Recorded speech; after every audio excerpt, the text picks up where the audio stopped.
He wanted his daughter to marry a rich and powerful man from another village, not a poor and unknown hunter. He forbade Amina from seeing Musa and arranged for her to marry the son of a neighboring chief. Amina was heartbroken and angry. She refused to marry the man her father had chosen for her.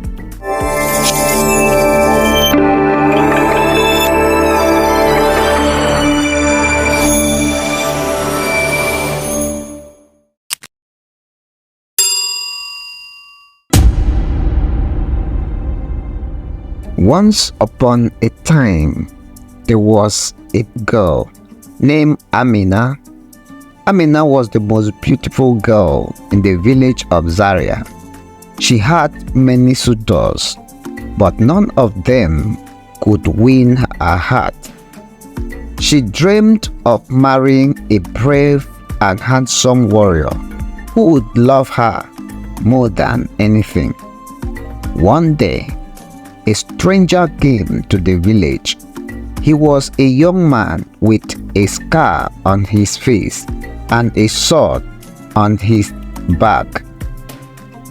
He said he was looking for a place to rest and asked for shelter. Amina's father, the chief, welcomed him and offered him a hut to stay. Amina was curious about the stranger. She visited him in his hut and brought him some food.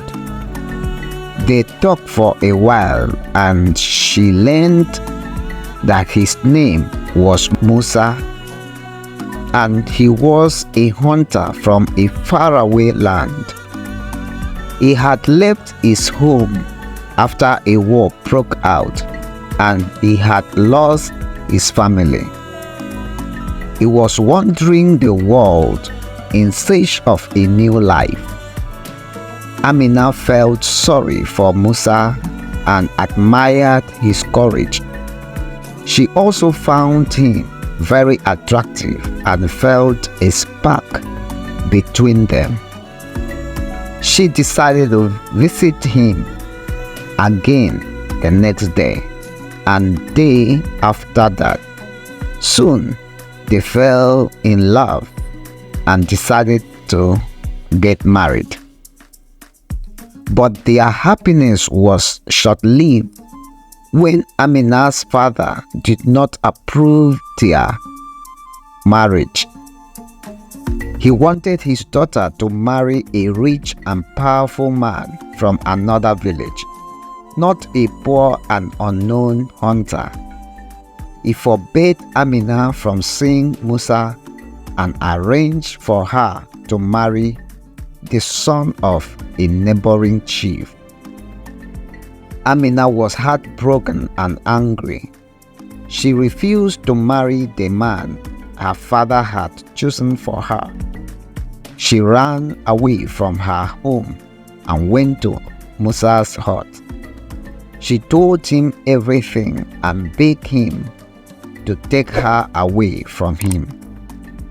Musa agreed and they packed their belongings and prepared to leave.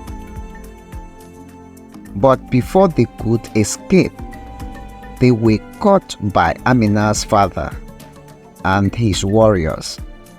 They dragged them to the village square and tied them to a stake. Amina's father was furious and ordered them to be burned alive. He said they had dishonored him and his clan and deserved to die. Amina and Musa looked at each other and held hands. They knew they had no chance of survival, but they did not regret their love. They whispered their last word to each other and closed their eyes. As the flame rose around them, a loud thunderclap shook the sky. A dark cloud covered the sun and a heavy rain poured down. The fire was extinguished and the villagers were stunned. They saw a figure emerge from the smoke. It was a woman dressed in white, with a crown of feathers and a staff of gold. She was the goddess of love, Oshun. She looked at Amina and Musa and smiled. She said she had seen their love and was moved by their sacrifice. She said she had come to save them and reward them. She untied them from the stake and healed their wounds. She then turned to Amina's father and scolded him for his cruelty. She said he had violated the sacred law of love and had to pay for his sins.